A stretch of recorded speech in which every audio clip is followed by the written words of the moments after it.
जब लग गुरु मिले न साचा, तब लग गुरु करो 10 पांचा। क्या गुरु बदल सकते हैं? क्या गुरु बदलने से पाप लगता है? अध्यात्म के इस मैदान में आखिर सही गुरु कौन है? गीता जी में वर्णित तत्वदर्शी संत कौन है? इन सभी प्रश्नों के उत्तर जानने के लिए अवश्य सुनिए जगत गुरु तत्वदर्शी संत रामपाल जी महाराज के मंगल प्रवचन। दर्शकों, बेरोजगारी की समस्या व्यक्ति को तोड़कर रख देती है, खास तौर पे तब जब घर में कमाने वाला एक हो और उसके ऊपर पूरा परिवार आश्रित हो। घर में बीमारी ने भी दस्तक दे रखी हो और आंखों के सामने परिवार का कोई सदस्य भयंकर बीमारी से जूझ रहा हो। ऐसे में व्यक्ति जिंदगी से तंग आ जाता है और उसकी सोच तथा समझ जब साथ देना बंद कर दे तो वो परमेश्वर को याद करता है।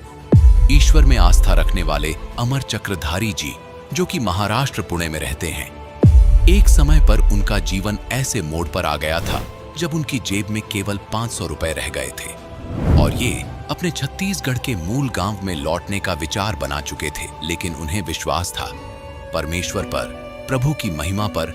उसी अटूट श्रद्धा और विश्वास ने इनके साथ अनहोनी कर डाली। अमर चक्रधारी जिस दिन गांव लौटने की सोच रहे थे, उसी दिन उन्हें 60 लाख का टेंडर मिला और 50,000 उन्हें काम शुरू करने से पहले एडवांस में मिल गए।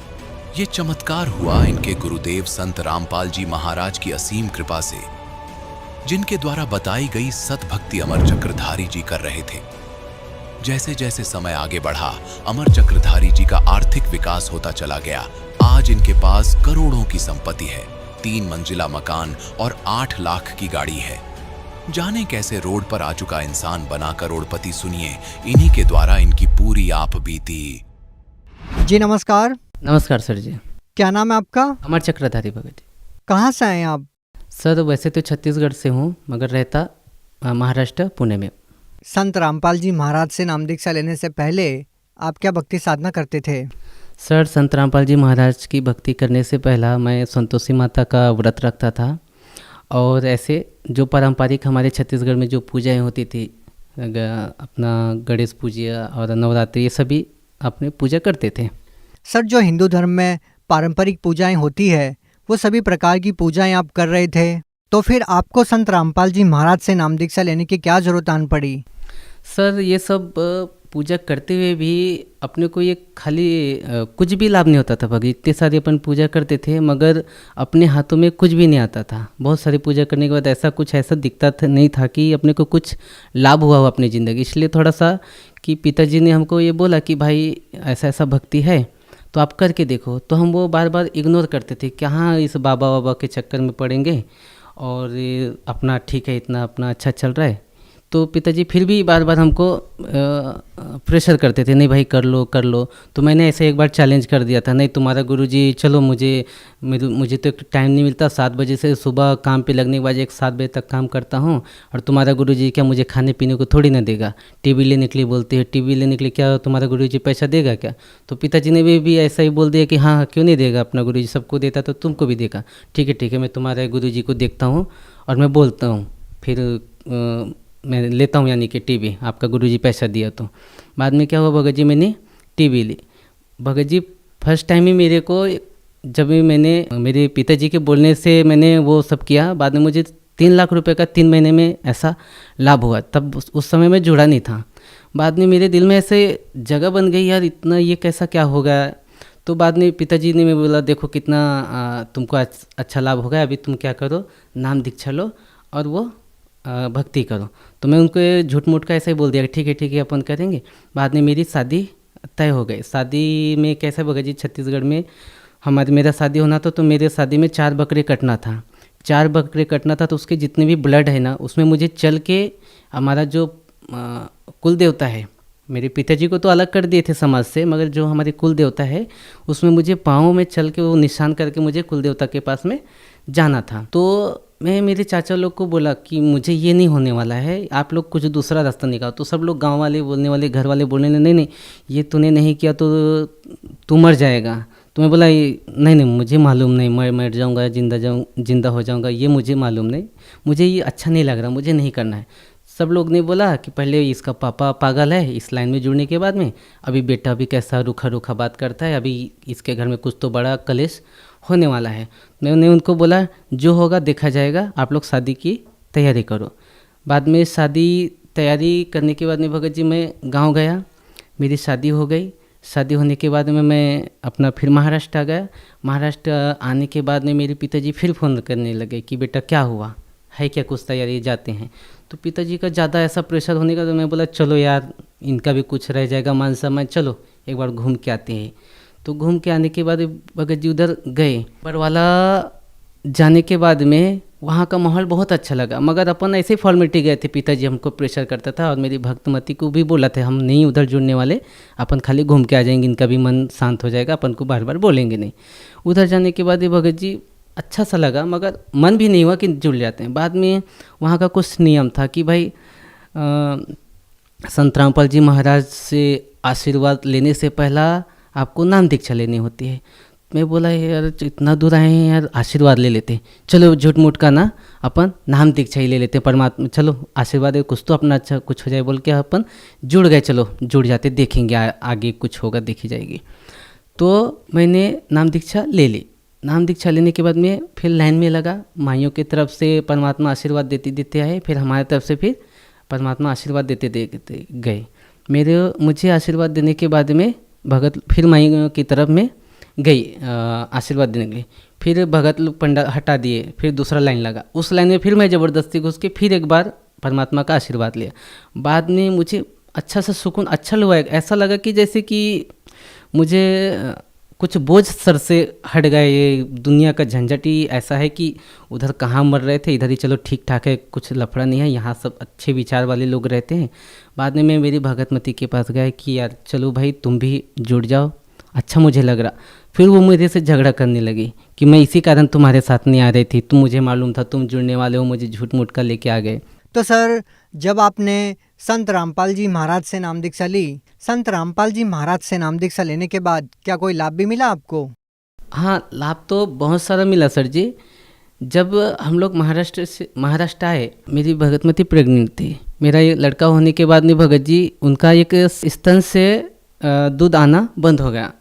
तो हमने डॉक्टर से दिखाया, उन्होंने बोला बहुत खर्चा हो गया। उस समय हमारी आर्थिक स्थिति बहुत ख़राब थी सर, क्योंकि गाड़ी एक्सीडेंट होने के कारण सब पैसा सोना चांदी जितने भी घर थे सब खत्म हो गई थी। तो माता पिता भी ने हाथ उठा दिए थे कि हमारे पास कुछ भी नहीं, हम ब्याज से भी लेके पैसा ऐसा खर्च किए थे, लेबर लोग को पेमेंट दिए थे, तो हमारे पास कुछ भी पेमेंट नहीं था। मैं भगत मित्र को बोला भाई अपने पास कुछ भी रास्ता नहीं, अपन रोड पे आ चुके हैं, तुम परमात्मा के साथ चाहे चैलेंज करके जुड़ जाओ, चाहे कुछ भी जो एक बार जुड़ जाओ और तुम्हारा ऐसा ऐसा हो जाएगा, तो आप परमात्मा की भक्ति करना ठीक हो जाए तो करना, नहीं तो कोई बात नहीं भाई, ज़बरदस्ती नहीं है। तो उन्होंने भी ठीक है चलो देखते हैं, अभी तुम्हारा गुरुजी मेरे को ठीक कर देंगे ना तो मैं नाम दीक्षा ले लेना, ऐसे बोले। तो सर वो जो चैलेंज परमात्मा को किए थे, उन्होंने बोला था तुम्हारे गुरुजी मुझे अच्छे कर देंगे तो मैं जुड़ जाऊंगी। तो उन्होंने संत रामपाल जी महाराज को अरदास लगाई और बोले कि गुरुजी आप मुझे कहीं ठीक कर देते हो तो मैं आपकी भक्ति करूंगी। मेरी पत्नी की सीना इतनी फूलती जा रही थी क्योंकि दूध बाहर नहीं निकल पा रहा था, पूरा ब्लॉक हुआ था। इसके कारण धीरे धीरे पूरी बॉडी दूध के कारण भर गई थी, निकल भी नहीं रहा था और वो दर्द कम नहीं हो रहा था।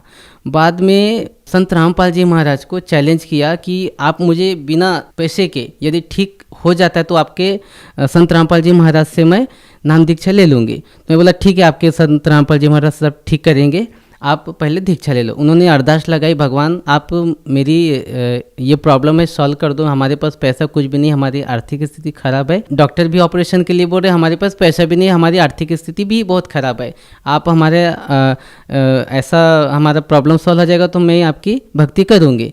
तो परमात्मा की ऐसे चमत्कार हुई भगत जी, बिना दवाई के एक 15 से 20 दिनों के अंदर में वो स्वस्थ हो गई। वो फिर फूट के वहाँ से मवाद निकला, फिर धीरे धीरे उसमें हमने मेडिकल में ही जा के एक 20 रुपये का पाउडर होता है वो डाल के ऐसा उसको दवाई लगा के ठीक हो गया। डॉक्टर के पास में गया नहीं कि बड़ा ऑपरेशन का ऐसा कुछ खर्चा ही नहीं आया। फिर संत रामपाल जी महाराज के कारण मेरी धर्मपत्नी की तबीयत ठीक हो जाने के कारण उसको पूर्ण लाभ हुआ। आज वो नाम दीक्षा ले चुकी है और मस्त मेरे से अच्छी वो अभी भक्ति कर रही है। अभी हमारा वापस मैं सांगली चला गया अपनी जगह पे जहाँ पे रहता था। वहाँ जाने के बाद अपना आर्थिक स्थिति थोड़ा ख़राब हो गया था। उसके बाद में हम गांव जाने वाले थे, मेरे पास लास्ट 500 रुपये ही बचा था। तो सर जी मेरे पास लास्ट 500 रुपये थे, तो हमने नियोजन कर लिया था कि भाई चलो महाराष्ट्र से छत्तीसगढ़ जाते हैं और अपना कुछ नहीं है, इधर पूरा बिजनेस थोड़ा सा लॉस हुआ, अपन उधर ही जाएंगे, कुछ तो खेती बाड़ी करेंगे। सर जी वहाँ से फिर मेरे को एक फ़ोन आया, संत रामपाल जी महाराज से हमने अरदास लगाई थी, तो परमात्मा ने, संत रामपाल जी महाराज ने वहाँ से उनका आदेश आया था कि परमात्मा दया करेंगे, आप लोग भगवान की भक्ति करते रहो। संत रामपाल जी महाराज का ऐसा आदेश आया। तो भगत जी हम 500 रुपये ही मेरे पास था, गया तो वहाँ से फ़ोन आया कि आपको एक 60 लाख का टेंडर आपको हम देते हैं। तो मैं कम से कम भगत जी उनको, सर जी उनको 50 बार बोला कि ये मुझे कैसे आ सकता है, मैं तो ये बिल्डिंग बनाने का काम ही नहीं करता, मैं लेबर कॉन्ट्रैक्टर हूँ। लेबर कॉन्ट्रैक्टर, आप मुझे बिल्डर का काम बता रहे कि आपको हम इतना पैसा देंगे और आपको हमारा घर बना के देना पड़ेगा। तो कम से कम उसको मैं 50 फ़ोन लगाया और बाद में पूरा वेरीफाई किया कि भाई सच में ऐसा है क्या। तो बोले हाँ है। तो बोले नहीं मुझे यकीन नहीं होता। तो मैं वो 500 रुपये लेके उनके पास गया, वो मुझे उसमें नाश्ता भी करना था, पेट्रोल भी डलाना था और 70 किलोमीटर जाके वापस भी आना था, मतलब 150 किलोमीटर जाना आना था। गया, सर जी इतना बड़ा चमत्कार हुआ परमात्मा संत रामपाल जी महाराज की वजह से, मुझे 50,000 रुपये जगह पे एडवांस दिया। मेरे पास सिर्फ 500 रुपये था लास्ट टाइम, जब मुझे 50,000 रुपये दिया तो मेरी वहाँ पे आंसू निकल गए। मैं बोला भगवान ये क्या मेरे पास इतना बड़ा चमत्कार होगा कि मैं यहाँ का अनजान, मैं छत्तीसगढ़ का रहने वाला, ये मुझे 50,000 कैसे दे दिए, क्या हुआ कैसे हुआ बोल के। बाद में मैं यहाँ से काम से रोते 70 किलोमीटर तक घर वापस गया, भगतमती को पैसा दिखाया। बाद में मैं बोला देखो परमात्मा ने मुझे 60 लाख का मुझे काम दिया है। भगतमती को विश्वास नहीं, मैं बोला देखो मेरे अकाउंट में पैसा है, और 500 रुपये का मिठाई लेके गया था बगीचा। मेरे बच्चा था ना, मैं जब मिठाई भी इसके लिए लेने के लिए जाता था दुकान में, तो मेरे पास पैसा नहीं रहता था। मैं सोचता था कि मैं तेल लेके जाऊँ कि मेरे बच्चे के लिए 5 रुपये का कैडबरी लेके जाओ। इतना मेरी हालत ख़राब थी, मुझे कुछ भी समझ में नहीं आता था, इतना वीकनेस हो गया था। मगर परमात्मा ने जब 50,000 रुपये दिया, रोते रोते पूरा वहाँ तक गया अपनी भगत में। मेरी भगतमती भी इतना रोने लगी, देखो इतना बड़ा चमत्कार कर दिया परमात्मा कि अपन अच्छे से भक्ति करेंगे, ये दुनिया के लफड़े में नहीं पड़ते अपन। सब जो दुनिया अपने को रखे या ना रखे, संत रामपाल जी महाराज को जिंदगी भर अपन छोड़ेंगे नहीं। जान दो दुनिया की, अपन दुनिया की सुनने वाले नहीं, अपने छोकर गांव निकाला करे, चाहे दुनिया से कहीं से कुछ हो, अपन परमात्मा को नहीं छोड़ेंगे। ये इनका जीवन दान देने का मेरे को भगत जी अभी के डेट में कम से कम 60 लाख मुझे काम मिलने के बाद भगत जी, सर जी मैंने उनका पूरा काम कंप्लीट किया। कम से कम 1.5 करोड़ का अब तक काम किया उनका भी। मेरा काम अभी कम से 8 साइड मैंने फाइनल की है, 3 काम मिलने के 60 लाख का टेंडर हुआ, वो फाइनल किया। बाद में मुझे 3 काम और मिला, कम से कम 40 लाख का, वो फाइनल किया। अभी कम से कम मेरा 25 लाख का काम चालू है, वो मैंने अभी पेंडिंग है, आधा अधूरा काम है। मेरा घर में रहने का नहीं तकलीफ था भगत जी, बारिश हुआ तो 10 ठिकाने से पानी नीचे गिरती थी। संत रामपाल जी की दया से अभी मेरा 4 मंजिल का घर बनाया हूँ। अभी कुछ दिन पहले अभी मैं सोल्ड 4 व्हीलर गाड़ी लिया है, जो मेरे गांव में किसी के पास गाड़ी नहीं, 8 लाख की सोल्ड गाड़ी लिया है।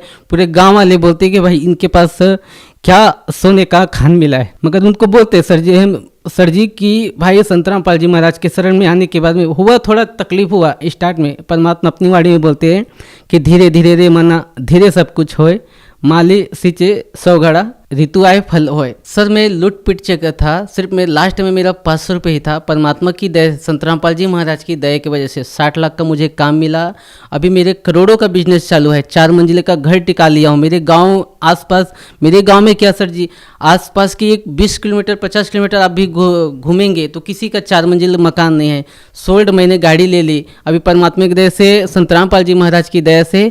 अभी भगत जी मैं अपने एरिया में टॉप में हूँ। सब बोलते कि भाई ये अच्छे लाइन में जुड़े। पहले तो हमको कोसते थे कहाँ ये अपने ज़िंदगी बर्बाद कर, अभी इस परमात्मा का भी उन लोग भी बोलते हैं संत रामपाल जी महाराज का ज्ञान अच्छा है और वो भी अभी सहयोग करते हैं मेरे गांव में।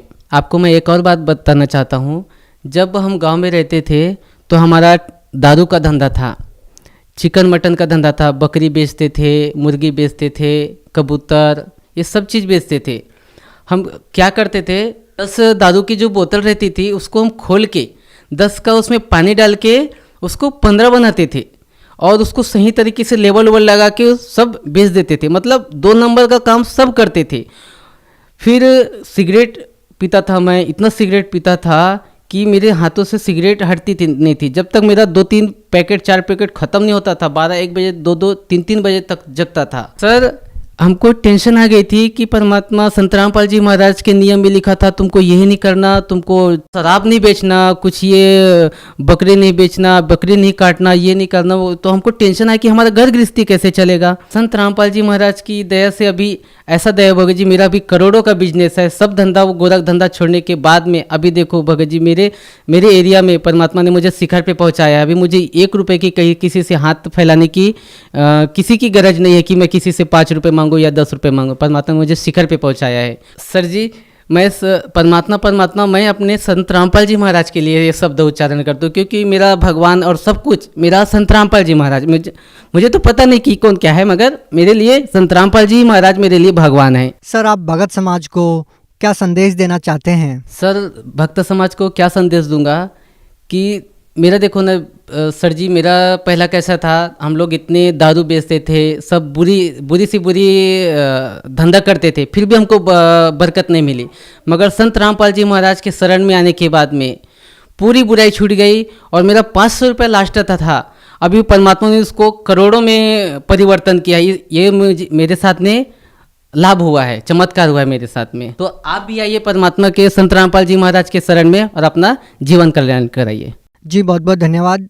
धन्यवाद सर जी। अब जगत गुरु तत्वदर्शी संत रामपाल जी महाराज जी के सत्संग के माध्यम से उस अद्वितीय आध्यात्मिक ज्ञान के बारे में जानते हैं, जिसके माध्यम से आप भी प्राप्त कर सकते हैं ऐसे आध्यात्मिक, मानसिक और भौतिक सुख जो अभी तक आपने सिर्फ मीराबाई, ध्रुव, प्रहलाद जैसे कुछ ही भक्तों की जीवन कथा में सुने होंगे। अब सुनिए तत्वदर्शी संत के संग शास्त्र अनुकूल भक्ति सत्संग, ऐसा अद्वितीय आध्यात्मिक ज्ञान जिसका है सर्वधर्मों के पवित्र शास्त्रों में प्रमाण। चद्दर उठाई तो क्या देखा कि सब शरीर के सब के बराबर ऊंचाई के सुगंधित फूल जैसे अभी बाड़ी से तोड़ कर लाए हों, फुलवाड़ी से। मुसलमान और हिंदू कहाँ तो कत्लेआम करने को तैयार थे और कहाँ हथियार डालकर एक दूसरे से गले से मिलकर रो रहे हैं।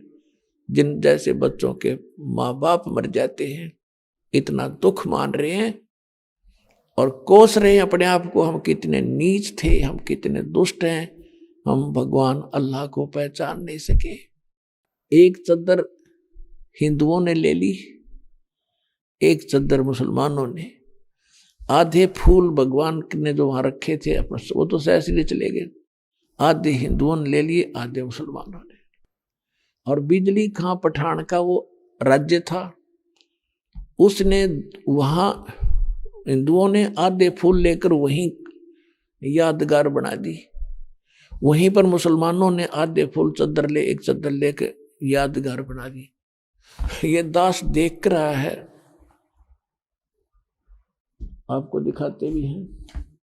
तो ये दास वहां गए थे जहां परमात्मा की यादगार बनी हुई है। 2-3 बार हम गए अपने भगवान के बच्चों को उसको दिखाने के लिए कि ताकि इनका दृढ़ विश्वास हो और आने वाले समय में अपने भाई बहनों को प्रमाण करें कि हम गए थे, सचमुच वहां पर ऐसा ही है। लोगों से भी पूछा था तो यह सच्चाई है।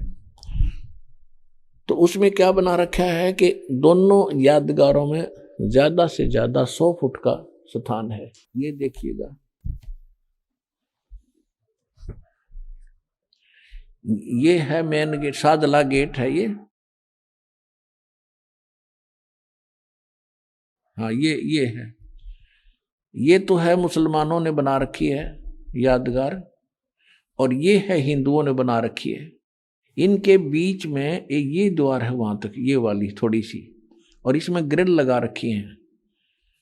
अब तो और यहाँ भी एक सादला गेट है। एक तो ये इनका अपना गेट है मुसलमानों वाले का, और हिंदुओं वालों का इधर से गेट है आगे से, ये पूरा नहीं आया इस फोटो में।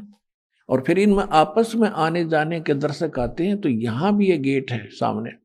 तो ये मुसलमानों ने बना रखी है अपने तरीके से यादगार, और ये हिंदुओं ने बना रखी है यादगार। तो ये एक अद्वितीय प्रमाण आज भी हमारे सामने उपलब्ध है। अच्छा, इसमें क्या किया परमात्मा ने? बिजली खां पठान का ये क्षेत्र था। बिजली खां पठान ने 500 बीघा जमीन हिंदुओं को दे दी कि आप अपनी यादगार यहां बनाओ, रहो और इसको संभालो और इसके खर्च से आप इसका चलाओ। और 500 बीघा जमीन दे दी मुसलमानों को कि आप अपनी इस यादगार को रखो और इसको चलाओ। तो ये वहां आज भी विद्यमान है। तो पुण्यात्माओं, हम भगवान को भूल चुके थे। हमने परमात्मा का नाम निशान भी पता नहीं था। हम इन रामकृष्ण नर में उलझे रहे, इन नकली संतों, आचार्यों, शंकराचार्यों और इन पंडितों के कारण, जिनको खुद अपने सदग्रंथों का पता नहीं। बताओ, जो टीचर सिलेबस से परिचित नहीं है तो खाक काहे का टीचर है वो तो दुश्मन है विद्यार्थियों का। तो ये हमारे दुश्मन थे जो हमारे गुरु बन के, पीर बन के और हमारे पूर्वजों को मिसगाइड करते रहे। अब परमात्मा ने दया करी, आपको शिक्षित किया और दास को इस ज्ञान से युक्त किया। और आज अब हमने देखा है सदगुरु अपने के बतावे हैं, क्या ज्ञान दे रहे हैं, तब संतोष हुआ। तो पुण्यात्मा, इसी प्रकार आदरणीय गरीबदास साहिब जी को परमात्मा, जिसमें जैसे आप जी को कबीर सागर में दिखाया जाता है कि कलयुग बीते 5500 पाचा, चौथा युग जब कलयुग आई तब हम अपना अंश पठाई। काल फंद छूटे नर लोई, सकल सृष्टि परवानी खोई। घर घर देखो बोध विचारा, सत नाम सब ठोर उचारा। कलयुग बीते 5500 पाचा, जब यो मेरा वचन होगा साचा। कलयुग बीत जावे जब एता, और सभी जीव सर्व जीव परम पुरुष पद चेता। अब क्या बताते हैं? कबीर साहब ने काल से कहा था, काल ने कहा था कि 3 युगों में जीव थोड़े ले जाना दाता, और चौथे युग में आप कितने ले जाना, मुझे कोई ऑब्जेक्शन नहीं।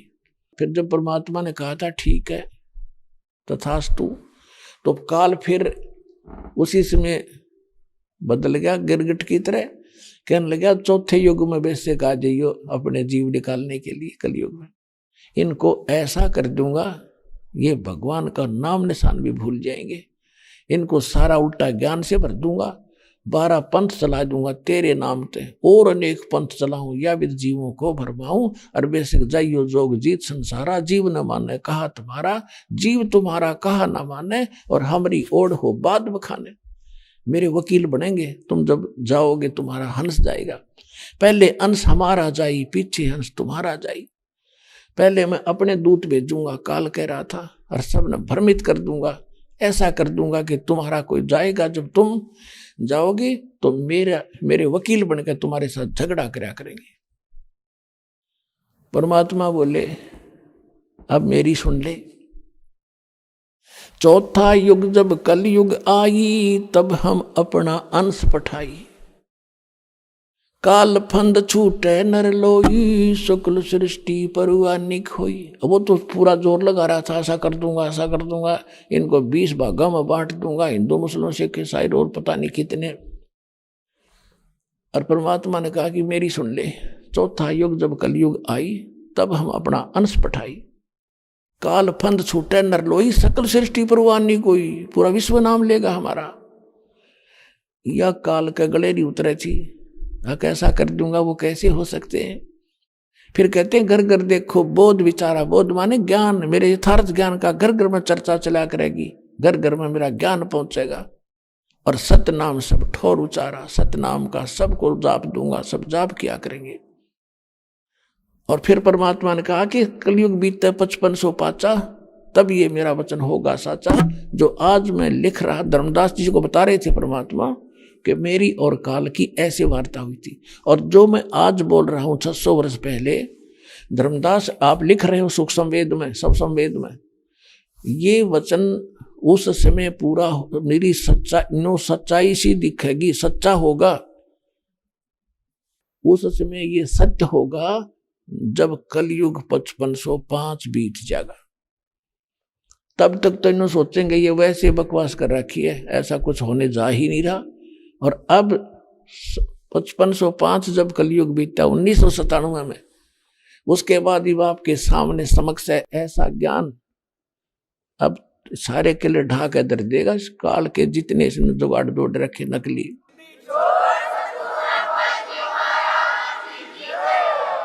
और ज्ञान सब ज्ञानड़ी, कबीर ज्ञान सो ज्ञान, जैसे गोला तोब का यो करता चल मैदान। अब परमात्मा का ज्ञान ऐसा जैसे तोब का गोला, जहां गिरेगा अज्ञान का चकनाचूर कर देगा। अज्ञान नहीं रह सकता उसके हृदय में, जाओ इस ज्ञान को सुन लेगा जो आज तक हमने सुना था। और परमात्मा कह रहे थे कि कलयुग बीत जावे जब एता कितना 5505, और सकल जीव, सारे जीव, सभी प्राणी, सर्व प्राणी परम पुरुष पद चेता। हमने जब तक ये ज्ञान नहीं मिला था, दास 1988 में 37 वर्ष का हो गया था, और आस्था भगवान में खूब थी। अपने जो हिंदू धर्म की साधनाएं जिसी भी बने थी करते रहते थे, और हमने कभी सतलोक नहीं सुना था। हमने स्वर्ग और नरक, और ये राम और कृष्ण, सुदामा और कृष्ण की ये कथा गोट रखी थी, रावण और राम की। और आज आप देख रहे हो सतलोक, यानी उस परम पद के जानकार होंगे सभी, उससे परिचित हो जाएंगे, उस परम पद से। कौन से परम पद से? गीता अध्याय नंबर 18 के श्लोक नंबर 62 में कहा है, और गीता अध्याय नंबर 15 के श्लोक नंबर 4 में जिसका जिक्र है कि अर्जुन तो सर्वभाव से उस परमेश्वर की शरण में जा, उसकी कृपा से तो परम शांति को और सनातन परम धाम को प्राप्त होगा। तत्वदर्शी संत की प्राप्ति के उपरांत 15वें अध्याय के 4थे श्लोक में, तत्वदर्शी संत की प्राप्ति के उपरांत उस तत्व ज्ञान रूपी शस्त्र से इस अज्ञान को काट के परमेश्वर के उस परम पद की खोज करनी चाहिए, जहां जाने के बाद साधक फिर लौटकर कभी संसार में नहीं आते। और जिस परमेश्वर से इस संसार रूपी वृक्ष की प्रवृत्ति विस्तार को प्राप्त हुई है, यानी जिसने संसार रूपी वृक्ष को की रचना की है, और केवल उसकी पूजा करो, अन्य की नहीं, अपनी को रिजेक्ट कर दिया वहां पर। अपने आत्मा उस परम पद का जिक्र कहते हैं बालक बालक की जबान पर होगा, सतलोक सचखंड, सतलोक सचखंड, सतलोक सचखंड। और ऐसा ज्ञान अभी तक तो न्यू विश्वास को ना कि रामपाल कह रहे ऐसा चीज होगी, लेकिन ऐसा प्रमाण दर्ज दूंगा इस मन की छाती पे कि विवश हो जाएगा ये मानने के लिए, क्योंकि इतनी गजब की सच्चाई है, इतने प्रमाण है उस परम पिता के। अब तो आप मरने से डरते हो, और उस समय इंतजार करोगे परमात्मा कद पीछा छूटर चले सतलोक में, कद पीछा छूटे यहाँ से काल का युग, कद पूरा हो और चले सतलोक में। आपका चाह सा चढ़ेगा। कबीर साहब कहते जा मरने से जग डरे, मेरे मन आनंद, और कद बरू कद पाव हूँ वो पूर्ण परमानंद।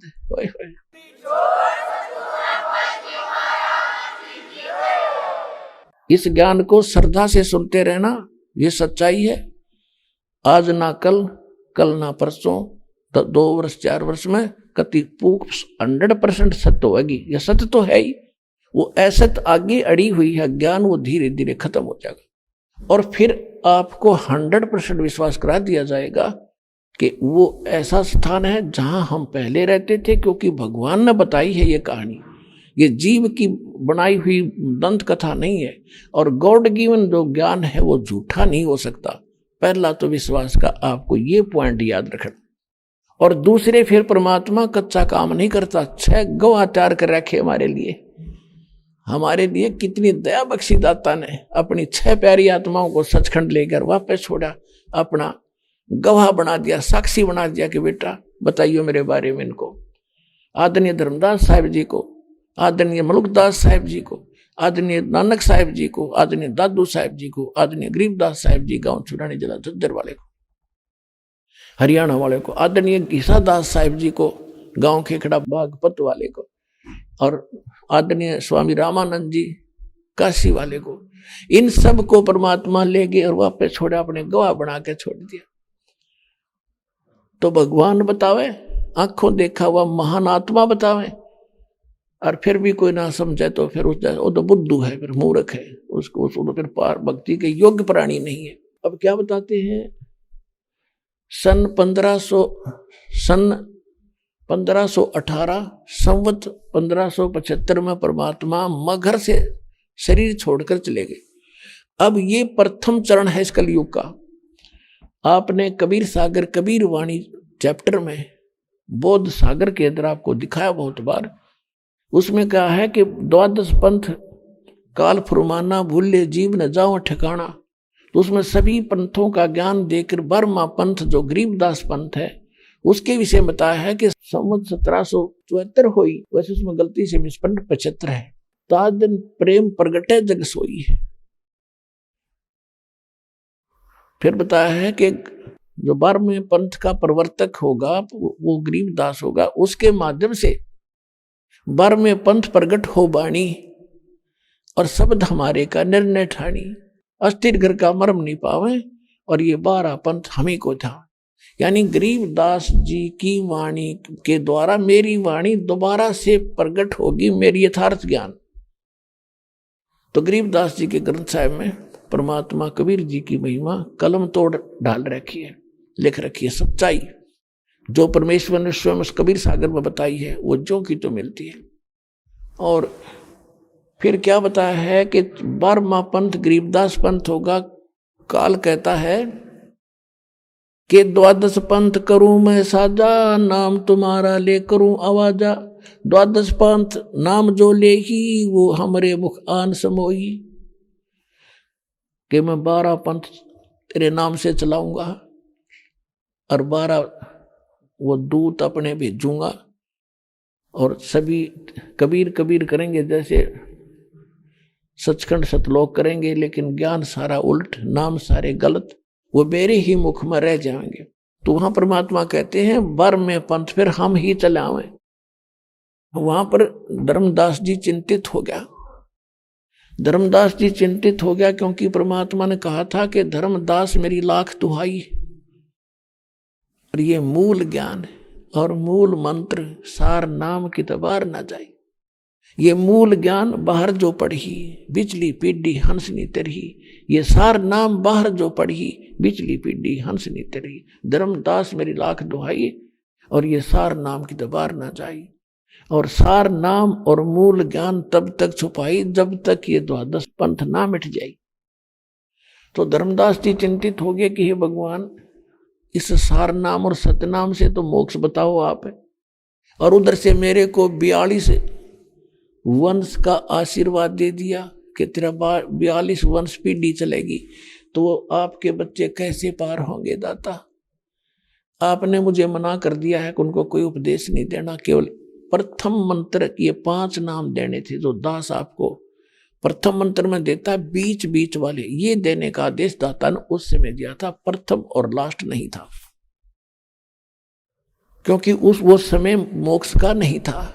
लोग इतने दुखी नहीं थे, केवल अपना जो है ये खजाना खराब करना ही था उस समय। परमात्मा इसे अनजान नहीं, क्योंकि हम जब दुखी हो जाते हैं तभी परमात्मा चाहते हैं।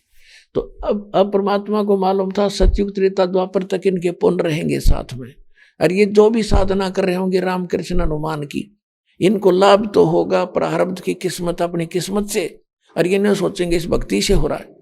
अब आप वही भक्ति करें और वही आपके भगवान। अब कहाँ गई वो आपकी, उनका वो क्यों ना दिए सुख आपको, क्योंकि वो दे ही नहीं सकते। आपके पुण्य खत्म हो गए, अब पाप शुरू हो गए, अब भटक रहे हो, सारे धक्के खा लिए हमने, सब जगह भटक लिए, कोई राहत नहीं मिल रही, क्योंकि ये दे ही नहीं सकते थे। और सतयुग में ऐसे होता था, किसी का माथा टेका रोना जाके लाभ मिल गया। वो भगवान हमें दुखी नहीं देख सकता, और जब तक हमारे पुण्य है वो तुरंत आकर खड़ा हो जाता है, पुण्य जो दिला देता है। जब हमारे पुण्य ही नहीं रहे तो वो कैसे दिलाएगा आपको।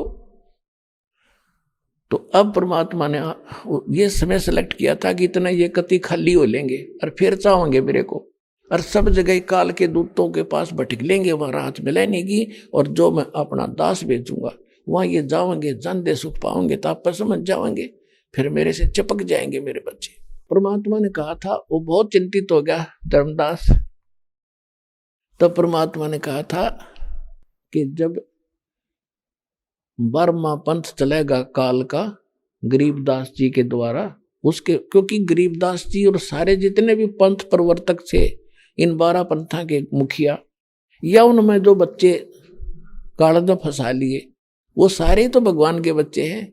तो गरीबदास एक अच्छी आत्मा के थे, उनके अंदर अपना ज्ञान फिर पुनः भर दिया, क्योंकि मालिक को मालूम था कि कबीर सागर परमात्मा का कंप्लीट स्पिरिचुअल नॉलेज सूक्ष्म वेद है। उसमें इन्होंने अपनी सूझबूझ से कुछ फेर बदल कर लिया। जैसे एक उदाहरण के लिए बताता हूं, उसमें है राम नाम रटते रहो जब तक घट में प्राण, और कभू तो दीन दयाल के भरक पड़ेगी कान। तो इन्होंने किसी में लगा लिया हरि नाम सुमर ले, कोई कहे श्री राम सुमर ले जब तक घट में प्राण। इस तरह की इन्होंने अपनी सोच से उसमें फेरबदल कर लिया। कहीं है सतनाम की जगह पर राम नाम लिख लिया, श्री राम लिख दिया। तो इस तरह की उन्होंने गलतियां कर दी। तो इसकी पूर्ति के लिए, इस अक्षति पूर्ति के लिए परमात्मा ने आदरणीय गरीबदास साहिब जी के माध्यम से उनको स्वयं मिले, सचखंड लेकर गए, फिर छोड़ा। जब उन्होंने आंखों देखी और वर्णन किया, वो ज्ञान दिलाया। तो क्या बताया है कि जब 12वां पंथ गरीबदास जी का पंथ चल लेगा और फिर मैं आऊंगा उसी पंथ में, गरीबदास पंथ में। तो परमात्मा ना आए तो पुण्यात्मा को दास भेज दिया, उसका गुलाम, और पूरी पावर दे दी।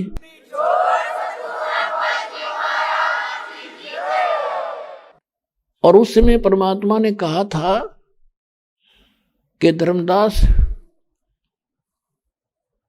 प्रथम चरण कलयुग निर्याना, और तब मगर मांडू मैदाना। यानी हमारे को परमात्मा ये बताना चाहते हैं कि प्रथम चरण कौन सा है। प्रथम चरण कलयुग निर्याना, इसका मैं फैसला कर दूं, और तब मगर मांडो मैदाना, मगर से मैं सह शरीर जाऊंगा, वो होगा प्रथम चरण। और फिर लास्ट चरण, और यो बिचली पीढ़ी। परमात्मा ने कलयुग को 3 चरणों में बांटा है। और बिचली पीढ़ी यानी मध्य चरण जो है, ये अब शुरू हुआ है। जिस दिन से दास का जन्म हुआ 1951 में, उसके बाद ये समझ लो भारत स्वतंत्रता हुआ। उसके बाद शिक्षा का सत्र बढ़ा, और 1997 में परमात्मा दास को आकर मिले और कहा, बेटा खोल दे खजाना। तो अब आपको सुनाते हैं धर्म आदरणीय गरीबदास साहिब जी को परमात्मा मिले गांव छुड़ानी, जिला झज्जर, हरियाणा में। अपने आत्मा आपको ये विश्वास दृढ़ करने के लिए कि कबीर इज गॉड, तो ये सभी साक्षी, सभी गवाह, वो महान आत्मा आपके रूबरू किए जाएंगे। और फिर हमारे सदग्रंथ जिनको हम सर्वधार्य मानते थे, उनमें क्या लिखा है परमात्मा की महिमा और वो गुण है किस भगवान में, तो 2 मिनट में समझ में आ जाएगी। आप शिक्षित हो आज, तो परमात्मा ने आपको ये शिक्षा का विष खिलाना पड़ा, और इस विष को अब आपके पहले तो अभिशाप बना हमारे ऊपर। आज देखो छोटा सा कोई IAS, IPS, डॉक्टर, इंजीनियर, जज, मंत्री, प्रधानमंत्री या कोई छोटा मोटा MLA, MP बन जाता है, फूले नहीं समाते, अहंकार में भर जाता है। और परमात्मा के बच्चे, परमात्मा को पता है कि अच्छी आत्मा पिछले जन्म में इन्होंने कोई अच्छी साधना की थी भगवान की, आज ये उच्च पोस्ट प्राप्त हो गए, और अब इनमें अहंकार भर गया, परमात्मा के आसपास नहीं रहे, और अगले जन्म में क्या होगा, ये कुत्ते की योनि में जाएंगे। कुत्ते की योनि में जाएंगे जो भक्ति नहीं करता। परमात्मा का विधान है, पुण्यात्मा दास आपको भगवान के विधान से परिचित करा रहा है और प्रमाणित कर रहा है कि ऐसे ऐसे मालिक ने आके बताया। और जो अन्याय और अत्याचार करते हैं वो कुत्ते तो बनेंगे, साथ में उनके कीड़े भी पड़ेंगे। जो पद का दुरुपयोग करते हैं दुर्बल को सताते हैं, जो मिलावट करते हैं, तंग करते हैं किसी परमात्मा की आत्माओं को, तो परमात्मा कहते तुमने उस दरगाह का मैल नहीं देखा, धर्मराज के तिल तिल का लेखा। उस परमात्मा के पाई पाई का हिसाब है। तो इसलिए ये विधान आपको याद दिलाया जाता है। परमात्मा इसलिए आए हैं कि ये भोली आत्मा कित फंस गए। अब आप देख रहे हो जिस स्तर से आबादी बढ़ रही है, यदि आप परमात्मा से परिचित नहीं हुए, परमात्मा का सारा जीव प्राणी ने नहीं लिया, तो 100 वर्ष के बाद 50 वर्ष के बाद हाहाकार मच जाएगी, आदमी न आदमी खान लग जाएगा, ऐसी स्थिति आ जाएगी। लेकिन अब ये फिर से सेट होगा, ये आपसी भाईचारा बढ़ेगा। और माया की दौड़ किस लिए इकट्ठे करते हैं, ये मर जाते हैं 2 नंबर का काम करते करते, और कोठी बंगले बैंक में भर के, और आप मर गए, कुत्ते बन गए। अब चाट ले उस बैंक बैलेंस ने, शर्मा मारोगे तुम। तो परमात्मा याद दिलाते हैं तुमने, काल ने तुम्हें मूर्ख बना रखा है, गोबर के भूंड बना दिए तुम। गोबर के भूंड कैसे हैं, जैसे हमने देखा खेतों में एक भूंड होते हैं काले काले जीव, और वो पशु गोबर कर देते थे खेतों में। और वो क्या करते, दोनों पति पत्नी भूंड और भूंडनी उस गोबर को उठाते, गोला बनाते पूरा वहां पर, और फिर उसको धका कर लाते पंजों से, दोनों मंडरे इतना मोटा गोला बनाकर फिर बिल में ठोकते, माटी निकाल कर कदे स्टॉक खत्म ना हो जाए, गोबर खत्म ना हो जाए, यानी दिन रात मंडेर और उसमें ठोके। और पशु के पैर के नीचे हमने देखा एक दिन दोनों मर गए, भैंस के पैर के नीचे आके, और गोबर जोड़ा जाड़ा रह गया उसका। तो आज हम अब इस दौर के अधिकतर व्यक्ति गोबर के भूंड हो गए, माया जोड़ते जोड़ते और मरे जाते हैं, और फिर गधे बन के कुमार के फेट हो जाते हैं। परमात्मा कहते हैं अपना कल्याण करवाओ, ये समय मिला है, और फिर यहां भी सुख दूंगा आपको। परमात्मा आप सत्कर्म मानना, जो पूरा विश्व इस बार को ग्रहण कर लेगा, समय पर वर्षा होया करेगी, फिर से बाहर आ जाएगी पृथ्वी पर, और हम सीमित हो जाएंगे इन बकवादों को छोड़कर। बेमतलब की जो परंपराएं हम निर्वाह कर रहे हैं, ये बंद कर देंगे। आपस में ब्याह शादी में इतना खर्च बिल्कुल नहीं करेंगे, सिंपल वे से बच्चों का ब्याह कर दो। एक विचारणीय विषय है, ब्रह्मा विष्णु महेश का विवाह किया था दुर्गा जी ने। ये देवी पुराण के अंदर विद्यमान है 3रे स्कंद में, कि दुर्गा जी ने कहा कि ले भाई ब्रह्मा जी, बेटा या सावित्री तेरी पत्नी है, और तुम दोनों जाओ अपना घर बसाओ, ले जाए इसको। दूसरे विष्णु जी को कहा कि ये लक्ष्मी नाम है इस लड़की का, और यह तेरी पत्नी बेटा, तो इसका पति अपना घर बसाओ। तीसरे को कह दिया, ले शंकर बेटा, यह तेरी पत्नी, इसका पार्वती नाम है, और ले जा अपना घर बसा। That's all. ना उड़ जलेबी तारी, ना बर्फी बनाई, ना डीजे बजाए, ना कोई बाती था, ना बराती था। ये बकवाद हमने शुरू कर दी, बेमतलब इन मायाधारी बस्करों ने शुरू की, और आम जनता, ये भोली जनता, गरीब जनता रीस करके अपना दुख उठा रही है, कर्जा उठा रही है, बेटियों को दुश्मन बना लिया दहेज के कारण। तो हमने ये नहीं करना है, अब सेट होना पड़ेगा। इन बकवादों से भगवान नहीं मिलेगा। ये सतयुग जैसा अब फिर से माहौल बनेगा। आप देख लेना, आपको इतनी दया आ जाएगी। आप यहां देख रहे हो, आप यहां देख रहे हो, लाखों व्यक्ति एक महीने में आवागमन हो जाता है, कई लाख का। और आप यहां देख रहे हो भाई बहन आपको कितनी प्यार देते हैं। आप रजाई बगैर रह जाते हैं, कई बार भक्तों को, आने वालों को रजाई उड़ा देते हैं, भाई बाल दूर से आए इनको दे दो, हम तो अपना कांबड़ में गुजारा कर लेंगे। और खाना पहले आपको खिलाएंगे, बाद में आप खाते हैं। आरती के समय आप देख रहे होगे, कभी देखो तो ये ऐसा भाव, जब ये गांव में जाएंगे तो देखेंगे कोई भूखा तो नहीं है, किसी के घर में कोई अभाव तो नहीं है, वहां जाएंगे, उनको भोजन देंगे और पूरी मदद किया करेंगे, आपसी भाईचारा शुरू होगा। ऐसा सतयुग में होता था। तो ऐसे हम अब केवल अज्ञानता के कारण स्वार्थी बन गए, फिर हम परमार्थी बनेंगे। अब हम परमार्थी बना रहे हैं आपको। आप देखो कितना दान करते हो, इस दान से कैसे आप भी फलोगे। धर्म तो धसके नहीं है, धसके तीनों लोग, और खैर आए तुम्हें खैर है, कीजिए आत्म भोग। अब हमने वो स्थान नहीं मिला था जहां हम धर्म करें ताकि हमें प्रतिफल भी मिले। कबीर साहब कहते हैं, गुरु बिन माला फेरते, गुरु बिन देते दान, और गुरु बिन दोनों निष्फल है, चाहे पूछो वेद पुराण। अभी तक हमने गुरु नहीं मिला था।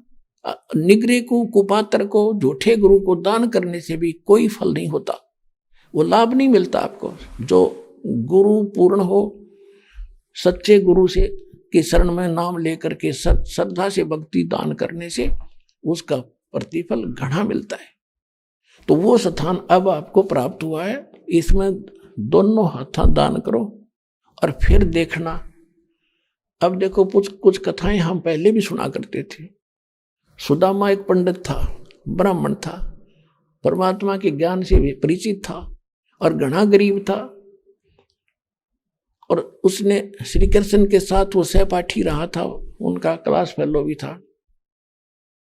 जब उनका विवाह हो गया, कृष्ण जी राजा बन गए, वो ब्राह्मण और घना निर्धन हो गया। उसकी पत्नी ने बार बार कहा कि आप कहते हो श्री कृष्ण मेरा मित्र है, वो राजा है, आप कुछ मांग लिया उनसे जा करके, वो तो दे देंगे।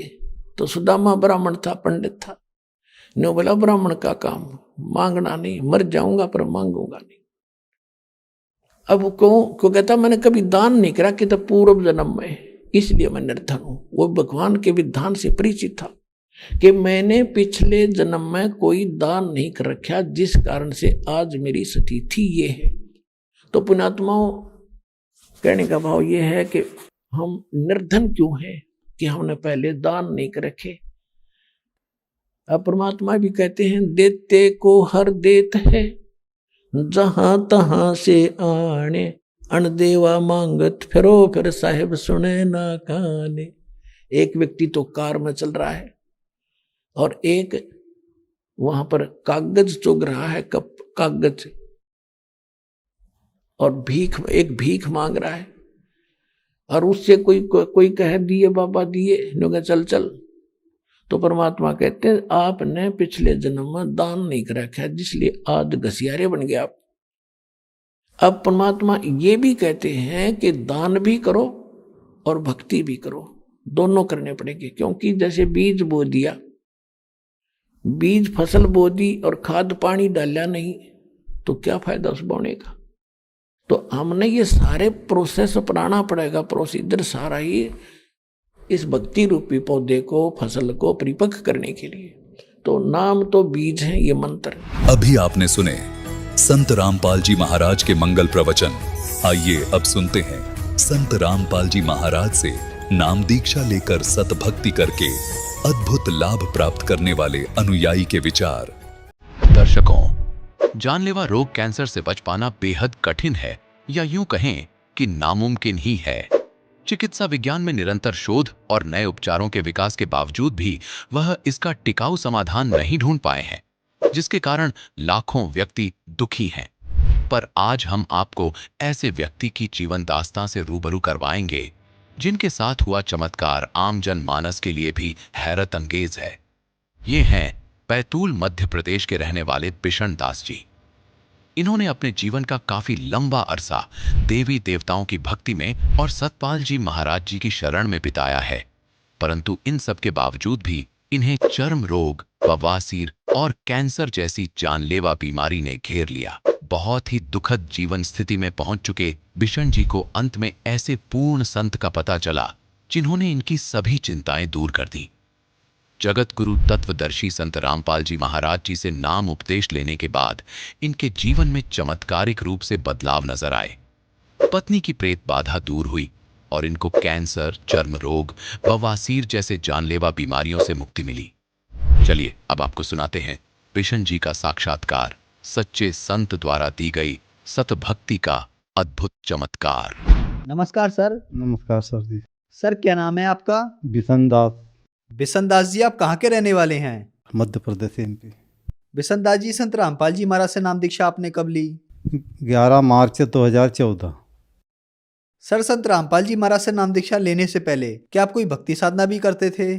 उसके पहले भक्ति नहीं करते थे। विठोबा बाबा के भजन भाव हमारे सियाने बूढ़े करते थे, उस हिसाब से हम करते आए थे। 10-12 साल करा। उसके बाद में करपा से खेत बेच के हम यहाँ बुंडाला है। फिर उस सतपाल महाराज में हमारे जीजा जी जुड़े थे और गाँव वाले भी जुड़े थे, तो उस हिसाब से भजन भाव होते थे। भजन भाव का बहुत शौक था मेरे को, तो उनके इसमें मैं जुड़ गया। तो 16-17 साल रहे हम सतपाल पंथ में, मगर उसमें हर महीने पैसे लेते थे वो, वार्षिक चंदा। तो उसमें मेरे को मन थोड़ा सा विचलित हो गया। देवी देवता की भी भक्ति करते थे, उसमें चर्म रोग और ये बवासीर की बीमारी, कैंसर, कान में फूटना, तो जो ये सारी बीमारी थी, ये सारे भक्ति करने के बाद में इतनी बीमारी थी मेरे को कि सारे शरीर पे चर्म रोग था। खून निकलता भगत जी, काफ़ी खून, डेली जितनी बार लेटरिन जाऊँगा उतनी बार खून निकलता था। उसके बाद में कोई आराम नहीं, इलाज भी कराते थे, जंगली दवा भी कराते थे। पैसे की कमी रहने के कारण ऑपरेशन नहीं करा पाए। कैंसर भी था। तो मैं तम्बाकू, वो लहर निकली थी 50 पैसे में पुड़िया आती थी, उसको इसमें अपने चूना, थोड़ा सा चूना डालता था, तम्बाकू और कुछ थोड़े से सोप और सुपारी ऐसे मल के ये दाढ़ी में रखता था होगा जी। दाढ़ भी टूटी है। और फिर उसको वो कुछ दिन के बाद में जब वो खराब होने लगी तो इल्ली भी कान में डलवाई, इल्ली भी निकली, कान से निकली। तो फिर उसको ऐसे दबाते थे तो मार निकलता था भगत जी, पानी निकलता था। सर, आपने बताया कि आप देवी देवताओं की पूजा करते थे और फिर आप हंसादेव जी सतपाल जी महाराज के पंथ से जुड़ गए। वो भक्ति करने से आपको कोई लाभ नहीं मिला, बल्कि परेशानियां और बढ़ गईं। आपने बताया कि आपके पूरे शरीर में चर्म रोग हो गया। आपने बहुत सारी दवाई कराई लेकिन आपको कोई फायदा नहीं हुआ। तंबाकू खाते खाते आपके मुंह में कैंसर हो गया। तो फिर सर, संत रामपाल जी महाराज की शरण में आप कैसे आए? ये हमारे गांव में भी जुड़े थे, हमारे जीजा जी भी जुड़े थे। तो 2 साल पहले से फिर हमारे भांजा ने हमको समझाया कि मामा ये रामपाल जी महाराज के पंथ में जुड़ जाओ और इसका ज्ञान ले लो, इसमें बहुत अच्छी भक्ति है, ये भक्ति करो, इसमें सारे रोग भी ये होंगे। उनका ठीक है, इसमें करके देख लेते। फिर 11 मार्च 2014 में दोनों मियाँ बीवी हम दोनों गए, भक्तमती और मैं।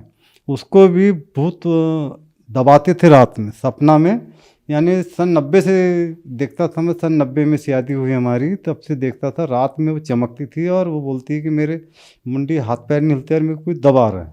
फिर हम दोनों एक साथ में गए बरवाला, संत रामपाल जी महाराज से हमने नाम दीक्षा ली। सर, आप बहुत बीमार थे, बहुत परेशान थे। आपके पूरे शरीर में चर्म रोग था और आपको बहुत सारी परेशानियां थी। संत रामपाल जी महाराज के शिष्य ने आपको बताया कि आप संत रामपाल जी महाराज की शरण में जाइए, आपकी सभी परेशानियों का समाधान हो जाएगा। तो क्या संत रामपाल जी महाराज की शरण में आने के बाद आपकी सभी बीमारियां ठीक हुई? चर्म रोग 10-12 साल से ज़्यादा समय से था, तो वो पानी निकलता था भगत जी उसमें, चर्म रोग में, पूरे शरीर पे, हाथ पे, पैर में। और ये जो पैर में इलाज कराता था तो बैतूल में झल्लार वाला डॉक्टर बोलते हैं उसको, पैर में इंजेक्शन देते थे। वो इंजेक्शन से जहाँ दिया वहीं का ठीक होता, बाजू में फिर दूसरी जगह से फुंसी तैयार होती थी, उसमें तो पानी निकलता था भगत जी। ये संत रामपाल जी महाराज की जो ये मंत्र दिए हैं वो गुरु जी ने, उस मंत्र के जाप करने से ये सारी धीरे धीरे शरीर के पूरे चर्म रोग खत्म होने लगे और मुआद भी निकल रहा था, वो खत्म हो गए। हुआ है मेरे को ये दाढ़ में, ये तम्बाकू, लहर, चूना, गुटखा सब खाने से ये इसमें कैंसर हो गया था, मतलब मुआद निकलने लग गया था। ऐसे दबाता, गिल्टी आती थी, दबाओ तो इसमें से पानी निकलता था। ये बड़े हॉस्पिटल में दिखाता था सर जी, वहाँ पे एक हमारा भांजा लगता था, तो हमारा इलाज वो बोल चाल के करवा देते थे, जल्दी काम पे भी आते। तो भी वो आराम नहीं, उसका ये भी था, एक्सरा भी था, मगर ये काफ़ी दिन हो गया। तो ये पेट का भी एक्सरा था और ये इसका भी था, कान का भी था। इसमें तो एक यहाँ से चीरा लगेगा, डॉक्टर ने हॉस्पिटल में बोला था वो।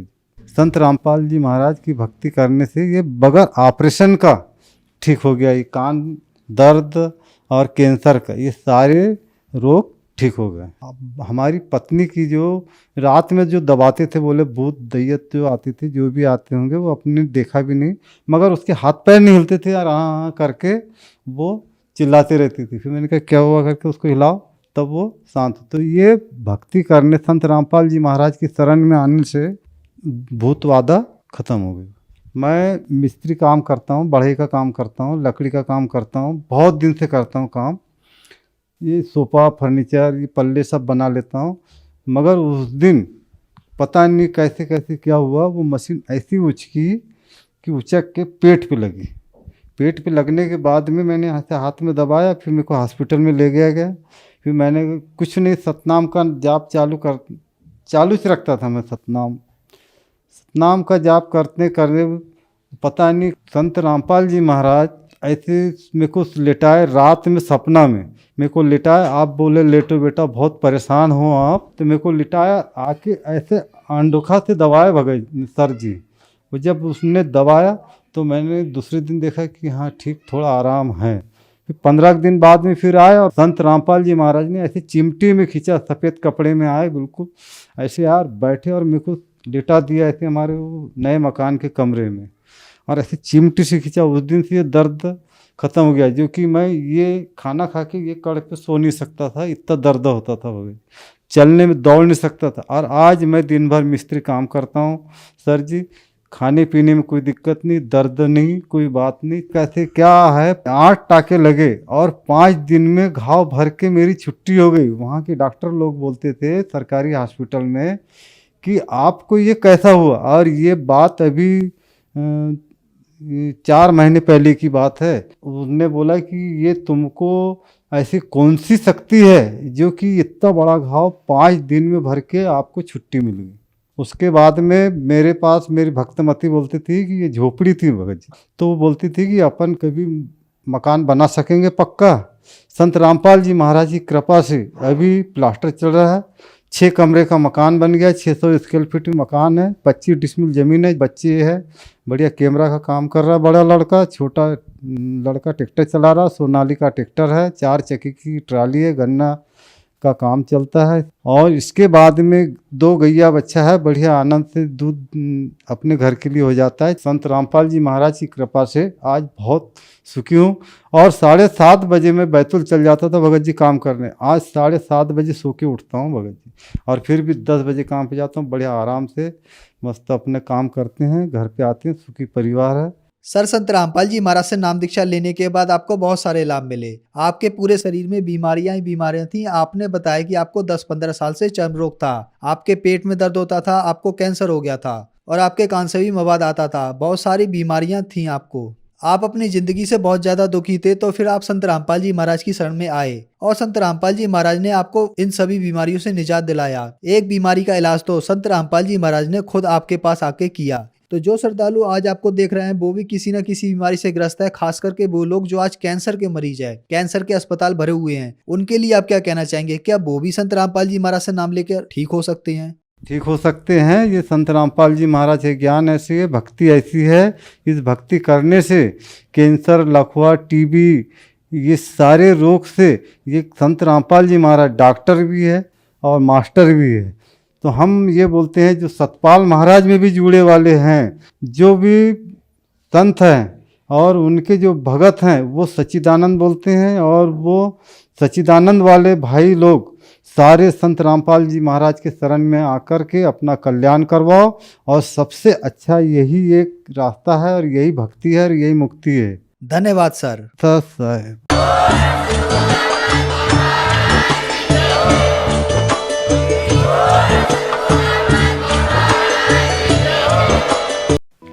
आप सुन रहे थे जगत गुरु तत्वदर्शी संत रामपाल जी महाराज के मंगल प्रवचन। अधिक जानकारी के लिए संपर्क करें।